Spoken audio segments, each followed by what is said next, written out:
ईमान के बाद अमाल में जिस चीज़ के ऊपर सबसे ज़्यादा जोर दिया गया है वो 5 वक़्त की नमाज है।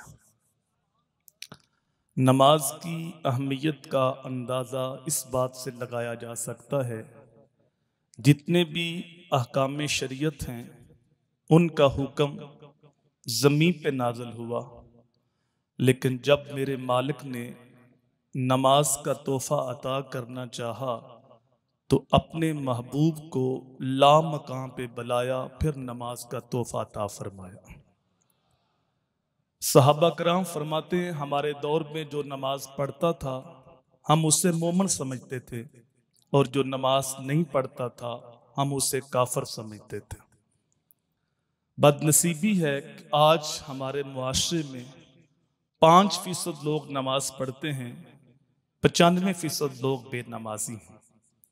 इसलिए कि हमें नमाज की अहमियत का अंदाज़ा नहीं है कि नमाज कितनी अहम है।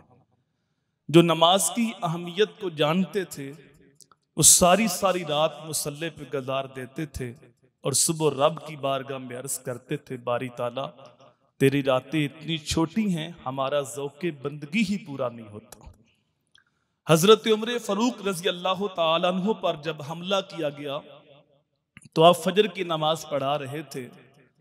जख्म इतने गहरे थे कि जो भी चीज खाते हैं पीते हैं वो जख्मों के रास्ते से बाहर आ जाती है। उस दौरान किसी ने अस्सलात अस्सलात कह दिया कि नमाज का वक्त है, तो हजरत उमर की आंखों में आंसू थे और आप फरमा रहे थे, ला दीन लिमन ला सलात ला, उसका कोई दीन नहीं जिसकी नमाज नहीं, उसका दीन इस्लाम में कोई हिस्सा नहीं जिसके पास नमाज नहीं। और फिर अल्लाह की बारगाह में अर्ज करते हैं, बारी ताला मैं नमाज अदा नहीं कर सकता, अब मैं जिंदगी भी नहीं चाहता, क्योंकि नमाज के बगैर भी कोई जिंदगी है